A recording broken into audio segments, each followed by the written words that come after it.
السلام علیکم ورحمۃ اللہ وبرکاتہ۔ الحمدللہ رب العالمین، نحمدہ ونصلی علی رسول الکریم، اما بعد، قال اللہ تعالی فی شان حبیبہ ان اللہ وملائکتہ یصلون علی النبی یا ایھا الذین آمنوا صلوا علیہ وسلموا تسلیما۔ اللہم صل علی سیدنا نبینا شفیعنا حبیبنا مولانا محمد وبارک وسلم۔ بسم اللہ الرحمن الرحیم۔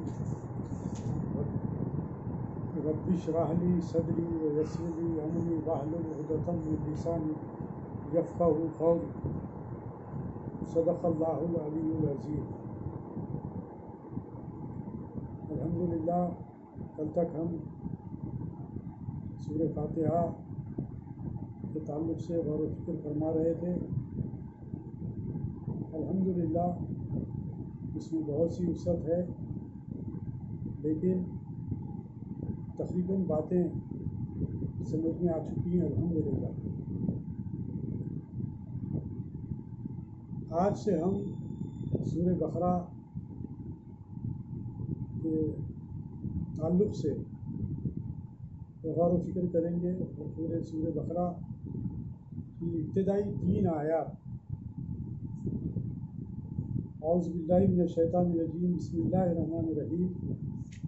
الف لام میم، ذالک الکتاب لا ریب فیہ ھدی للمتقین الذین یؤمنون بالغیب ویقیمون الصلاۃ ومما رزقناہم ينفقون سے متعلق غور و فکر کریں گے انشاءاللہ تعالی۔ اللہ تبارک و تعالیٰ سے دعا ہے کہ وہ ہمیں صراط مستقیم پر قائم رکھے اور حق بات کہنے اور سمجھنے کی توفیق عطا فرمائے، اور جو اسرار و رموز ہے قرآن مجید کے، جو اللہ تبارک و تعالیٰ چاہتا ہے کہ اس کے بندوں تک پہنچائے، تو اس کے لیے میرے قلب و ذہن کو کھول دیں۔ آپ بھی دعا فرمائیے۔ ابتدا میں سورہ بقرہ کے تعلق سے تھوڑا سا تعارف اور اس کا خلاصہ آپ کے سامنے رکھنا چاہتا ہوں کہ قرآن مجید کی یہ دوسری صورت ہے۔ جیسا کہ ہم جانتے ہیں کہ فاتحۃ الکتاب، کتاب جو کھولنے والی کتاب ہے قرآن مجید کو، وہ سورہ فاتحہ رہی ہے۔ اب یہ دوسری صورت ہے سورہ البقرہ، اور یہ صورت مدنی ہے، یہ مدینہ شریف میں نازل ہوئی۔ یہ صورت قرآن مجید کی سب صورتوں سے بڑی صورت ہے۔ اس میں جملہ 286 آیات اور 40 رکوع ہیں۔ بقرہ کے معنی گائے کے ہیں۔ چونکہ اس صورت میں آگے گائے کا ایک واقعہ بیان کیا گیا ہے، اس وجہ سے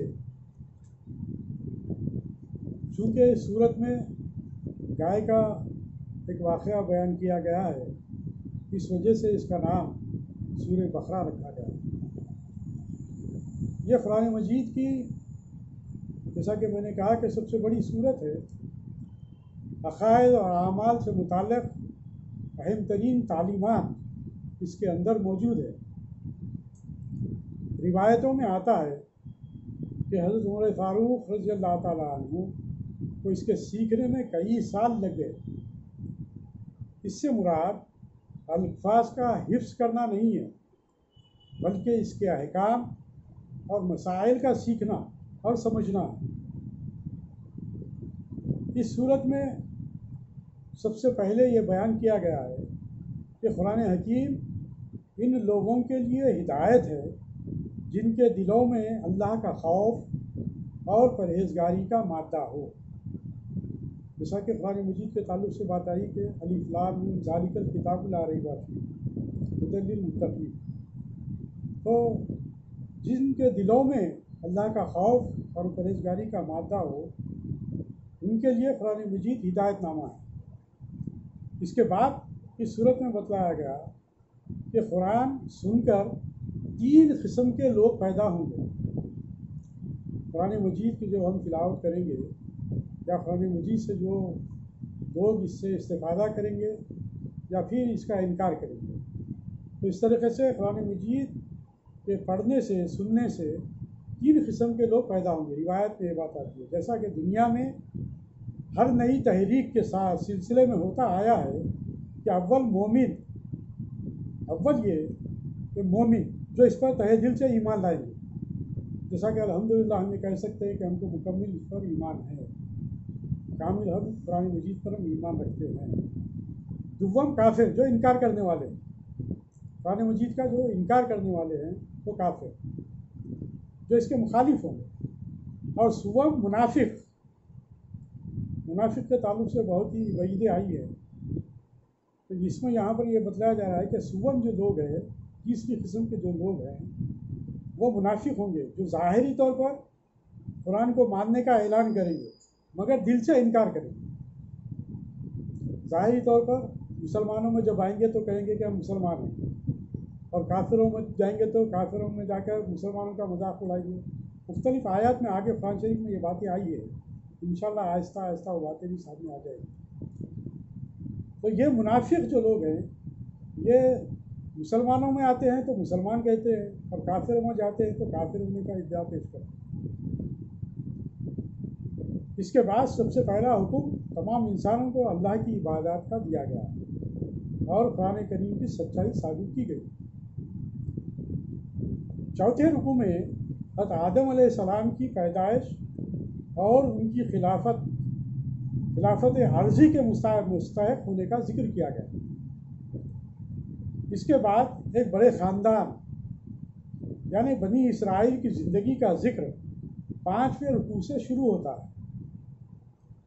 اس خاندان میں سینکڑوں نبی اور رسول پیدا ہوئے، بنی اسرائیل جو کہتے ہیں۔ اس خاندان کے حالات اللہ تعالیٰ نے سبق آموز طریقے میں بیان کیے، اور ساتھ ہی ساتھ یہ بھی بتایا ہے کہ اپنی لغو حرکات اور خرابیوں کی وجہ سے یہ قوم خلافت الہی کے قابل نہ رہی، جیسا کہ غیر المغضوب علیہم ولا میں بھی ہم نے غور کیا کہ ان کے سامنے کتابیں پیش ہوئی، ان کے سامنے انبیاء کرام آئے، لیکن انہوں نے ان کا مذاق اڑایا، ان کی نفی کی، ان کا انکار کیا، اور پھر بعض لوگ مانے لیکن پھر بعد میں انکار کر دیے۔ تو ایسے لوگوں کو یہ غیر المغضوب علیہم ولا آمین کے ساتھ میں رکھا گیا، اور ان کو جو مقام و مرتبہ دنیا میں دیا گیا تھا اس مقام کو چھین لیا گیا، اور پھر آگے 5ویں رکوع سے 15ویں رکوع تک بنی اسرائیل کی تاریخ کے کئی واقعات بیان کیے گئے ہیں۔ مثلا ان کے عہد و پیمان، کوہ طور پہ جلوہ خداوندی، حضرت موسیٰ علیہ السلام کا کوہ طور پر جانا، اللہ تبارک و تعالیٰ کے دیدار کے لیے ضد کرنا، بہرحال وہ ایک لمبا واقعہ ہے جو آپ سبھی لوگ ہو سکتا ہے کہ بہت سے لوگ واقع کہ جلوہ خداوندی ہفتے کے دن کا واقعہ، ہفتے کے لیے جو سو بنی اسرائیل میں یہودیوں میں پابندی حرام کہ ہفتے کا دن قرار دیا گیا، وہ بھی باتیں آپ کے سامنے آئی۔ گائے کا واقعہ، قتل انبیاء کے حالات، سحر و جادو کی ناپاک کوششیں، انبیاء کی توہین، ناجائز حرکات، نجات اور بخشش کے غلط عقیدے وغیرہ۔ اور پھر آگے 16ویں رکوع سے بنی اسرائیل کے مزید حالات اور حضرت آدم علیہ السلام کی اولاد میں خاتم النبیین محمد رسول اللہ صلی اللہ علیہ وسلم کی عرب میں پیدائش کا ذکر ہے، ساتھ ہی ساتھ خانہ کعبہ کا ذکر ہے، اور اللہ کی راہ میں شہید ہونے والوں کے درجات بیان کیے گئے۔ 17ویں اور 18ویں رکوع میں تحویل قبلہ کی مصلحت پر بحث کی گئی۔ میں یہ تمام جز آپ کے سامنے اس لیے رکھ دے رہا ہوں کہ انشاءاللہ تعالیٰ جب ہم آگے بڑھیں گے تو یہ تمام چیزیں بھی آپ لوگوں کے ذہن میں رہنا چاہیے۔ 19ویں رکوع میں مومن کو مختلف آزمائشوں سے گزرنے کے دوران صبر کا دامن نہ چھوڑنے پر عنایتوں، رحمتوں اور ہدایت سے نوازنے کا اللہ تبارک و تعالیٰ نے وعدہ کیا. اس کا ذکر اس 17ویں اور 18ویں اور پھر یہ 19ویں رکوع میں جو ہے سو بیان کیا گیا. 20ویں رکوع میں اللہ تعالیٰ کی قدرت کے نشانات کا ذکر اور اس کے بعد حلال و حرام کی بحث کی گئی. سورہ بقرہ کی 20ویں رکوع میں ارشاد ہوا کہ حقیقی نیکی کیا ہے، حقیقی نیکی کیا ہے. اس کے بعد 26ویں رکوع تک قصاص یعنی کہ بدلہ جو لیا جانا ہے اس کے تعلق سے، پھر میراث، پھر روزہ، دعا، حج، جہاد اور اللہ کی راہ میں مالی قربانی کے مسائل اور اس کے احکام مذکور ہیں. 27ویں رکوع سے معاشرتی یعنی کہ سماجی اور خاندانی زندگی کے مسائل شروع ہوئے، یعنی نکاح، حیض و نفاس، طلاق، عدت، نکاح ثانی، بچوں کی تربیت اور حق مہر وغیرہ وغیرہ. یعنی کہ یہ مسائل جو انسان کی زندگی کے ساتھ جڑے ہوئے ہیں، معاشرتی جو مسائل ہیں اس کے تعلق سے اس میں بحث کی گئی ہے. 32ویں اور 33ویں رکوع میں پھر جہاد کا بیان اور مثال میں حضرت طالوت کا جالوت سے مقابلے کا ذکر ہے. اللہ تعالیٰ نے فرمایا کہ فتح اور شکست سامان جنگ اور لشکروں کی کمی زیادتی پر منحصر نہیں ہے. یہ بھی ایک ایمان کا حقیقی جز ہے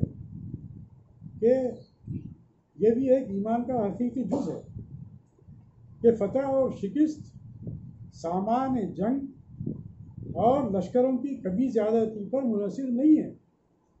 اکثر چھوٹی فوجیں بڑے لشکروں پر غالب آ جایا کرتی ہے، جیسا کہ ابتدا میں اسلام کی جو سب سے پہلی جو باضابطہ جو جنگ رہی ہے غزوہ بدر، وہ یہی واقعہ ہے. اسی بات کو جیسے اس میں وہ کیا گیا، بتلایا گیا کہ 313 صحابہ 1000 کافروں کے لشکر سے جو ہے سو نبرد آزما رہے، اور اللہ تبارک و تعالیٰ نے سرکار دو عالم صلی اللہ علیہ وسلم کو اور 313 صحابہ کو کامیابی سے ملا. تو یہ بھی ہمارے ایمان کا جز ہے کہ کامیابی اور ناکامیابی یہ سب اللہ تبارک و تعالیٰ جو چاہتا ہے وہ کرتا ہے، اس پر ہمارا ایمان ہے. 34ویں رکوع میں آیت الکرسی ہے. اس میں اللہ تعالیٰ کا حی و قیوم ہونا اور بہت سی دوسری صفتیں مذکور ہیں، اور یہ کہ اسلام کے قبول کرنے میں کسی پر زبردستی نہیں، کیونکہ اس کے دلائل اور خوبیاں واضح ہیں. یعنی کہ اسلام میں کسی کو داخل کرنے کے لیے زبردستی کرنے کا حکم نہیں ہے، زبردستی نہیں کی جا سکتی. لا اکراہ فی الدین کا ذکر ہے. اس کے بعد حضرت ابراہیم علیہ السلام کی زندگی کے چند سبق آموز واقعات مذکور ہیں. 39ویں رکوع تک صدقہ و خیرات اور پرہیزگاری کے احکام ہیں، اور یہ صدقہ و خیرات اور پرہیزگاری کا احکام ہمارے کو انشاءاللہ میں ابتدائی جو 3 آیات ہے اس کے اندر بھی میں بیان کروں گا انشاءاللہ تعالی. سورہ کے آخری یعنی 40ویں رکوع میں قرآن کریم کی ایک طویل ترین آیت بھی ہے جس میں معاملات بالخصوص ادھار لین دین کے مسائل میں آئندہ نزاع سے بچنے کے لیے تفصیلی اصول بیان کیے گئے ہیں. اور آپ ہم سبھی اس بات سے واقف ہیں کہ لین دین ادھار کا جو مسئلہ ہے بڑا اہم ہے اسلام میں، کیونکہ بہت سی روایات ہم جانتے ہیں کہ ادھار کا لین دین کا جو مسئلہ ہے بہت ہی اہم مسئلہ ہے، کیونکہ قرض کے تعلق سے بڑی وعیدیں آئی ہے کہ اللہ تبارک و تعالیٰ کی یہ روایتیں ہم کو سامنے آتی ہیں قرآن مجید کے آیات میں اور احادیث میں کہ اللہ تبارک و تعالیٰ چاہا تو وہ انسان کے تمام گناہوں کو معاف کر دے گا، لیکن قرض کو معاف نہیں کرے گا. کسی کا اگر کوئی قرض اٹھا رہے تو قرض کو معاف نہیں کرے گا. تو لین دین کے اصول وہ بھی اس میں بتلائے گئے ہیں، اور جو اختلافات لین دین کی وجہ سے پیدا ہوتے ہیں اس سے کس طرح بچنا چاہیے اس کی تفصیل بھی اس میں بیان کی گئی ہے، جن میں تاکید کی گئی ہے کہ معاملات کو مفصل ضبط تحریر میں لائیں، یعنی کہ اگر کسی کو کچھ دے یا لیں تو حکم یہی ہے کہ تحریر کر لیں، لکھ لیں۔ یہ جو اصول و ضوابط ہے جو انسان کی زندگی میں پیش آتے ہیں اس کی بھی تفصیل جو ہے سو آ گئی ہے۔ میں نے ابتدا میں بھی سورہ فاتحہ کی تفسیر میں بھی یہ باتیں کچھ حد تک میں نے آپ کے سامنے رکھی تھی، تو اس کے اندر بھی یہ بات کہ جب کوئی معاملہ لین دین کا ہو تو اس کو مفصلاً جو ہے سو ضبط کے تحریر میں لا لیا جائے، اس میں گواہ بنائے جائیں، اس میں لکھ لیا جائے تاکہ وہ محفوظ رہے اور وقت ضرورت کام آ سکے۔ پھر ایمان اور اسلام کا خلاصہ اور ایک جامع دعا بیان ہوئی ہے۔ اس دعا کے آخری الفاظ یہ ہیں، فَانْصُرْنَا عَلَى الْقَوْمِ الْكَافِرِينَ، ہمیں کافروں کی جماعت پر برتری عطا فرما۔ جیسا کہ میں ابتدا میں بھی یہ باتیں رکھ رہا تھا کہ ہماری زندگی کا مقصد صرف ہماری اپنے گھر کی زندگی کو کامیابی سے گزار لینا نہیں ہے، لیکن اس سے ہٹ کر بھی جو ہماری جو ذمہ داری ہے امر بالمعروف نہی عن المنکر کی، اور پھر میں نے سرکار صلی اللہ علیہ وسلم کے اور انبیاء کرام کی جو ذمہ داری تھی اس کو بھی قرآن کی آیت کی روشنی میں بیان کیا تھا کہ هو الذی ارسل رسولہ بالہدی ودین الحق لیظہرہ علی الدین کلہ وکفی باللہ شہیدا، کہ اللہ تبارک و تعالیٰ کا جو دین ہے اس کو دین کو تمام ادیان پر غالب کرنا، یہ اصل مقصد حیات انبیاء کرام کا رہا ہے، صحابہ کرام کا رہا ہے، اولیاء و بزرگان دین کا رہا ہے کہ وہ دین کو غالب کرنے کے لیے محنتیں کیے ہیں۔ تو یہ محنتوں کے تعلق سے اس حقیقی جو ہے جو زندگی ہے اس کے تعلق سے بھی اس دعا میں جیسے بات پیش کر دی گئی کہ کافروں پر اے باری تعالیٰ تو ان کو کامیابی عطا کر۔ ایسا نہیں کہ کافروں کے ساتھ زندگی ہم گزار رہے ہیں سماجی اعتبار سے، تو ان کے معاملات میں بھی ہم، ان کے عیدوں میں بھی ہم جا رہے ہیں، بٹو لگا لے رہے ہیں، ان کا بھی جیسے پرساد کھا لے رہے ہیں، ہاں، اور انہوں ہماری عیدوں میں آ رہے ہیں، ہم ان کے عیدوں میں جا رہے ہیں۔ یہ تمام چیزیں جو ہے سو اسلام میں نہیں ہیں۔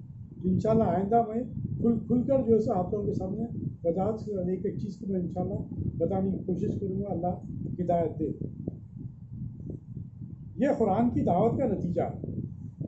گویا قرآن کی تعلیمات سے جو قوم پیدا ہوگی اس کے ذریعے سے اللہ کا قانون کفر پر غالب آئے گا، ابھی جیسا کہ میں نے آپ کے سامنے بات رکھا، اور یہاں اللہ کو ماننے والی قوم اور نہ ماننے والی قوم کا انجام بتایا گیا ہے۔ مومن کامیاب ہوں گے انشاءاللہ اور منکر مغلوب اور ناکام ہوں گے۔ سورت کا اختتام گویا انہی الفاظ پر پورا ہوا جہاں سے شروع ہوا تھا۔ یہ بات بھی نہ بھولنی چاہیے کہ یہ خلاصہ محض مضامین کا ایک تصور دلانے کے لیے بیان ہوا، ایسا نہیں ہے، ورنہ کلام اللہ کے حقائق اور کمالات کا خلاصہ چند لفظوں میں بیان کرنا ممکن نہیں۔ ہمیں چاہیے کہ ہم بھی اللہ کا نام لے کر اس صورت کے احکام میں غور و فکر کریں، اس کی حکمتیں سمجھیں اور ان پر عمل کرنے کے لیے کمر بستہ ہو جائیں۔ اللہ تبارک و تعالیٰ ہمیں اس بات کی توفیق دے۔ یہ تھوڑا سا مختصراً میں نے آپ کے سامنے تعارف سورہ بقرہ کا آپ کے سامنے رکھا ہوں۔ اب انشاءاللہ تعالیٰ ہم ابتدائی قرآن کی جو آیات ہے، پہلی بات تو یہ کہ الف لام میم، الف لام میم۔ اب ہم قرآن مجید کا جب ہم آغاز کریں گے تو کس طرح کریں گے؟ پہلے تعوذ پڑھیں گے، اعوذ باللہ من الشیطان الرجیم، پھر اس کے بعد پڑھیں گے بسم اللہ الرحمن الرحیم، پھر پڑھیں گے کیا؟ الف لام میم، ذالک الکتاب لا ریب فیہ ھدی للمتقین الذین یؤمنون بالغیب ویقیمون الصلاۃ ومما رزقناہم ینفقون، صدق اللہ العلی العظیم۔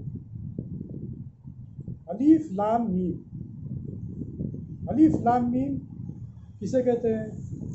الف لام میم تو مقطعات کہتے ہیں، جتنے بھی اس قسم کے صورتوں کے ابتدا میں ایسے اس قسم کے جو حروف آئے ہیں اسے مقطعات کہتے ہیں۔ اور مقطعات کہنے کی وجہ کیا ہے؟ مقطعات اس لیے کہتے ہیں کہ ان حروف کو الگ الگ پڑھتے ہیں، جیسا کہ الف لام میم ہم پڑھ رہے ہیں، اب وہاں پہ لکھا ہوا الف لام میم تو ہم علم نہیں پڑھیں گے، اسی لیے اسے خطا کرنے والے، منقطع کرنے والے، تو ان حروف کو ہم کیا کہتے ہیں؟ حروف مقطعات، الف لام میم، انہیں حروف مقطعات کہا جاتا ہے، یعنی علیحدہ علیحدہ پڑھے جانے والے حروف۔ ان کے معنی کے بارے میں کوئی مستند روایت نہیں ہے، لہذا یہ متشابہات میں سے ہے۔ البتہ نبی کریم صلی اللہ علیہ وسلم نے یہ ضرور فرمایا ہے کہ جس نے اللہ کی کتاب میں سے ایک حرف پڑھا اسے اس کے بدلے 10 نیکیاں دی جائیں گی، ایک حرف کے پڑھنے سے 10 نیکیاں ملے گی۔ اور سرکار صلی اللہ علیہ وسلم نے کہا کہ میں نہیں کہتا کہ الف لام میم ایک حرف ہے، بلکہ الف ایک حرف ہے، لام ایک حرف اور میم ایک حرف ہے۔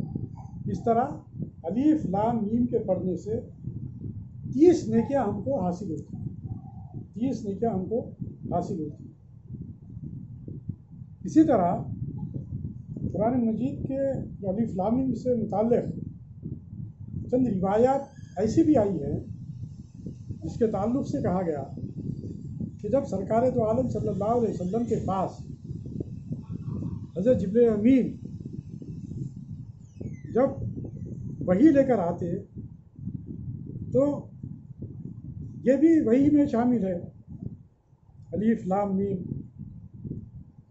اس طریقے سے جب بیان کیا جاتا تو تفاسیر میں یہ بات بیان کی گئی کہ اکثر لوگوں نے وہ کیا کہ اس کے معنی اللہ اور اس کے رسول کو بہتر جانے، اور ایسا بھی ہوا بسا ہوگا کہ حضرت جبرائیل امین جو یہ صورت لے کر آیا کرتے تھے تو وہ بھی بسا اوقات یہ کہتے تھے کہ یا رسول اللہ میں ان باتوں سے واقف نہیں ہوں، تو سرکار دو علیہ وسلم کہتے کہ میں واقف ہوں۔ جیسا کہ ایک روایت میں یہ بات آتی ہے کہ جب جبرائیل امین نے آ کر کہا کاف ہا یا عین صاد نازل ہوئی، تو حضرت جبرائیل علیہ السلام نے جب عرض کیا کاف، تو حضور علیہ السلام نے فرمایا میں نے جان لیا۔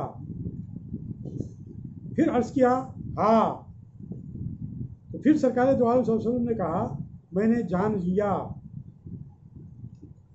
پھر عرض کیا یا، پھر حضور کریم صلی اللہ علیہ وسلم نے فرمایا میں نے جان لیا۔ پھر جبرائیل امین نے کہا عین، پھر سرکار دو عالم صلی اللہ علیہ وسلم نے فرمایا میں نے جان لیا، اور پھر جبرائیل امین نے کہا صاد، پھر سرکار دو علیہ وسلم نے فرمایا میں نے جان لیا۔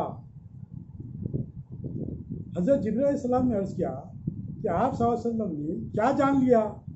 مجھے تو کچھ خبر نہیں ہوئی،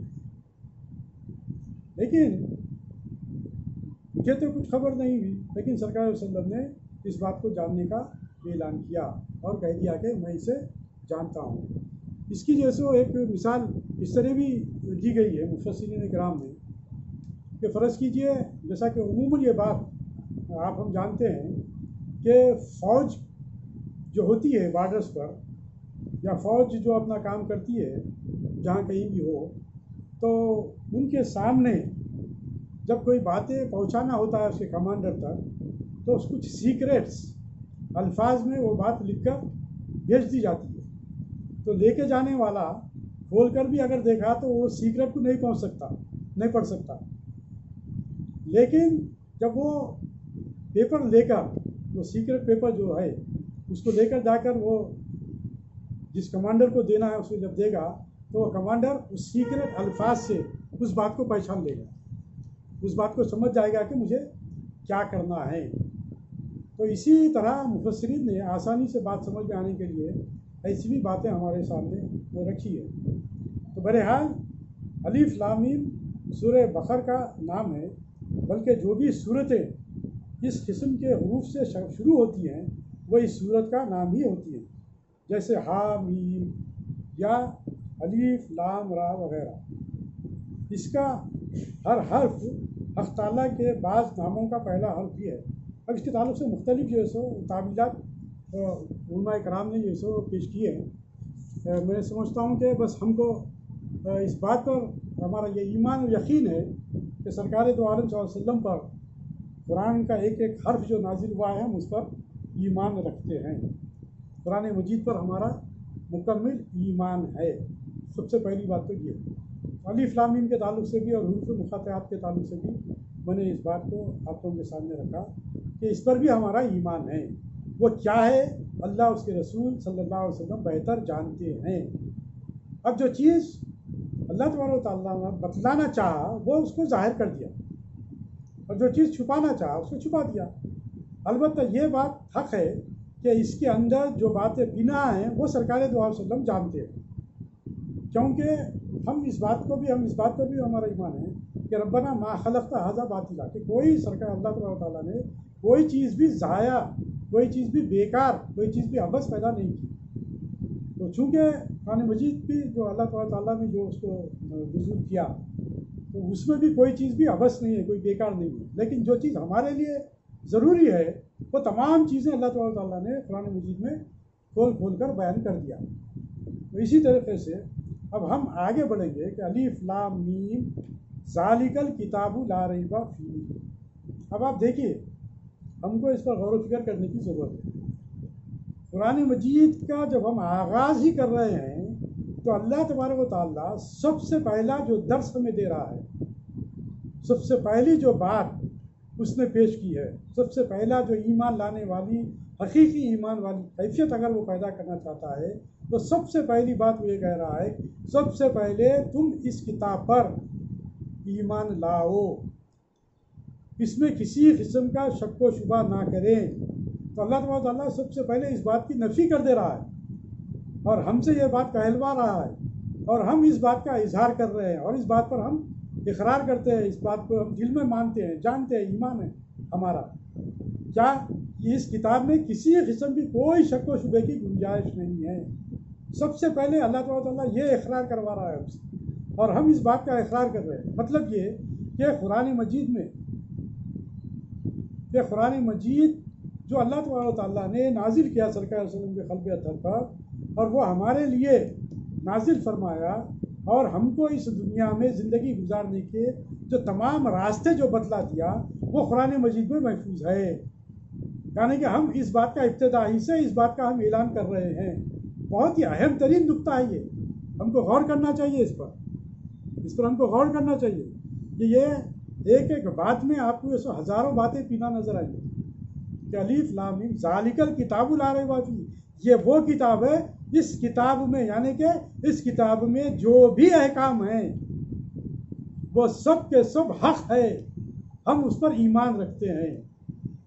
اور اس بات پر ہمارا ایمان ہے کہ جس راستے پر چلنے کے لیے اللہ تبارک و تعالیٰ نے جو راستے ہمارے لیے فراہم کیے ہیں اس پر چلنا ہمارے لیے لازم ہے، کیونکہ یہ قرآن میں بیان کیا گیا ہے، کیونکہ یہ قرآن حق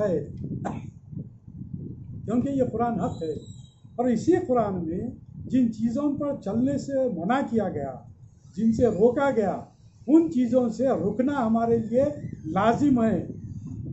تو پہلے اس بات کا اقرار اللہ تعالیٰ سب سے پہلے یہ کرا دیا کہ آپ کا یہ فریضہ ہے، یعنی کہ امت مسلمہ سب سے پہلے اس بات کا اعلان کر رہے ہیں ذالک الکتاب لا ریب فیہ، کہ بے شک ہے رب العالمین یہ کتاب پر ہمارا پورا ایمان ہے۔ اب اس کے بعد اللہ تعالیٰ کہہ رہا ہے کہ جب آپ ایمان رکھتے ہیں تو جب آپ ایمان والے ہوں گے تو لازمی بات ہے کہ آپ کا شمار متقیوں میں ہوگا، اور یہ کتاب انہی کے لیے رہبری کرے گی جو متقی و پرہیزگار ہیں، یعنی کہ تقویٰ و پرہیزگاری کی زندگی اختیار کریں گے، اس راستے کو اپنائیں گے، اس راستے پر چلیں گے تو انہی کو متقی و پرہیزگار قرار دیا جائے گا۔ تو ابتدائی میں یہ بات قرآن مجید کے ذریعے بات بتلائی جا رہی ہے کہ یہ ہدایت ہے ان لوگوں کے لیے جو صراط مستقیم پر چلنا چاہتے ہیں، جو تقویٰ و پرہیزگاری کی زندگی اختیار کرنا چاہتے ہیں، جو اللہ تبارک و تعالیٰ اور سرکار دو عالم صلی اللہ علیہ وسلم کے بتلائے ہوئے احکام اور سرکار صلی اللہ علیہ وسلم کے ارشادات پر چلنا چاہتے ہیں۔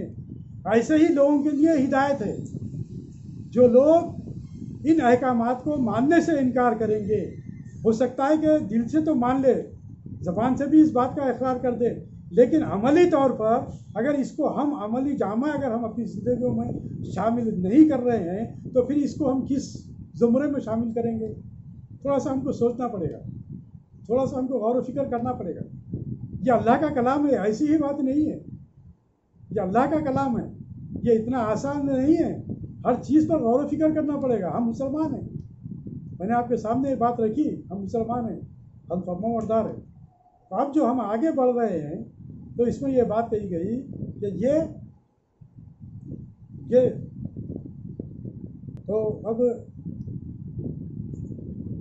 جی تو میں یہ کہہ رہا تھا کہ اب یہاں پر جو نقطہ پیش کیا گیا ذالک الکتاب لا ریب فیہ، یعنی کہ ہم پہلے تو ہم پر ہمارا یہ بتلا دیا ہے کہ ہم کو کتاب پر پورا ایمان ہے، یقین ہے۔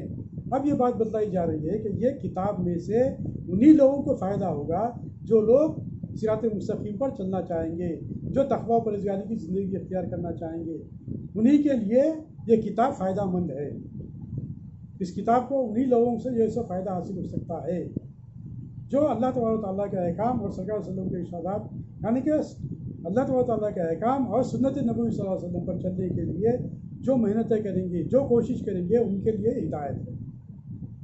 اب آگے دیکھیے کہ اب یہ کون لوگ ہیں ہدایت یافتہ؟